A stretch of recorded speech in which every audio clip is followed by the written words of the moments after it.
पिंटू और चिंटू मूली गाजर खाने लगे। तभी पिंटू और चिंटू को अंदर से कुछ आवाजें आने लगी। दोनों ने ध्यान देकर सुनने की कोशिश की। अंदर लोमड़ अपनी पत्नी लोमड़ी से बातें कर रहा था। अरे भगवान, उठ जाओ। तुम शिकायत करती हो ना कि मैंने तुम्हें कभी नन्हे खरगोशों की दावत नहीं दी। आज तो वो नन्हे नरम नरम खरगोश खुद हमारी झोपड़ी में आ गए हैं। क्या कहते हो? 2 नन्हे खरगोश? हश, धीरे बोलो रानी। क्या सच? मुझसे तो रुका नहीं जा रहा, जल्दी चलो। आ जाओ, एक मेरे लिए और एक तुम्हारे लिए। पिंटू और चिंटू को खाने की योजना बनाकर दोनों बाहर आए तो देखा पिंटू और चिंटू खाना बीच में ही छोड़कर जा चुके थे। कहाँ है वो दोनों नन्हे खरगोश जिनकी तुम मुझे दावत देने वाले थे? लगता है तुम्हारी आवाज सुनकर चले गए। तुमसे कितनी बार कहा है, जोर से मत बोला करो। पिंटू और चिंटू लोमड़ लोमड़ी से जान बचाकर एक बड़ी चट्टान की खो में छुपकर बैठ गए थे। सुबह होते ही दोनों ने आगे बढ़ने की बात सोची। चिंटू, सुबह हो गई है, अब हमें आगे बढ़ना चाहिए। दिन की धूप में तो हमें वो सुनहरा पेड़ दूर से ही दिखाई दे जाएगा। पिंटू और चिंटू सिर्फ प्यासे ही नहीं थे, थके हुए भी थे, पर खजाने का लालच उनमें हिम्मत भर रहा था। पर अपने इस एडवेंचर के चक्कर में दोनों ही भूल गए थे कि शाम को घर वापस ना लौटने पर उन दोनों के माता पिता का रो रो कर बुरा हाल हो रहा होगा। पिंटू और चिंटू झरने की तलाश में निकले। जल्दी ही उन्हें एक झरना नजर आ गया। वो देखो पिंटू, झरना, चलो प्यास बुझाते हैं। हाँ, और प्यास बुझाकर सुनहरे पेड़ की तलाश में बढ़ते हैं।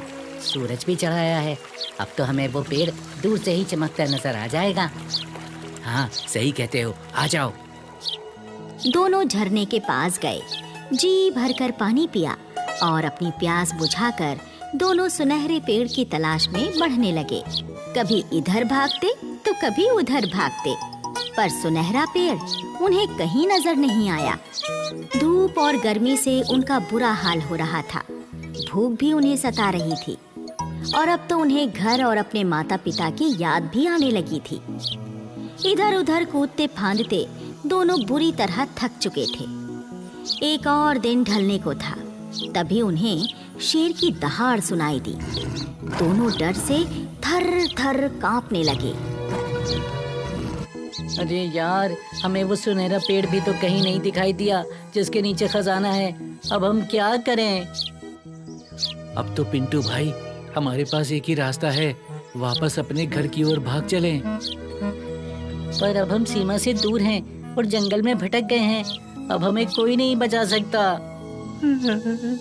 मम्मी पापा, हमें माफ कर दो, हमें ऐसी गलती नहीं करनी चाहिए थी। तभी पिंटू और चिंटू को उस जंगल के हाथी दादा की चिंगाड़ सुनाई दी, जो उनकी तरफ ही आ रहा था। हाँ, लगता है अब हम बच जाएंगे। थोड़ी देर में ही हाथी दादा उनके सामने थे।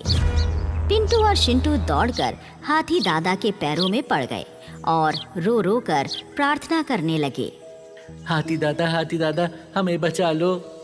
हाँ हाथी दादा, हम पास के जंगल में रहते हैं। सुनहरे पेड़ के नीचे दबे खजाने की तलाश में हम यहाँ आए थे। हाथी दादा ने ये सुना तो जोर से चिंघाड़े और उन्हें डांटा।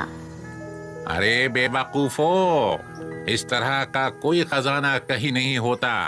सुनी सुनाई बातों पर कभी यकीन नहीं करना चाहिए। मेहनत करके ही अमीर बना जा सकता है, और इस तरह अपने माता पिता को बिना बताए घर से भागने वाले बच्चे तो बहुत बड़ी मुसीबत में फंस सकते हैं। हाथी दादा, हमें हमारी गलती समझ आ गई है। तो ठीक है, तुम दोनों मेरी पीठ पर बैठ जाओ, मैं तुम्हें जंगल की सीमा पर छोड़ देता हूँ। उन दोनों को जंगल की सीमा पर छोड़ दिया।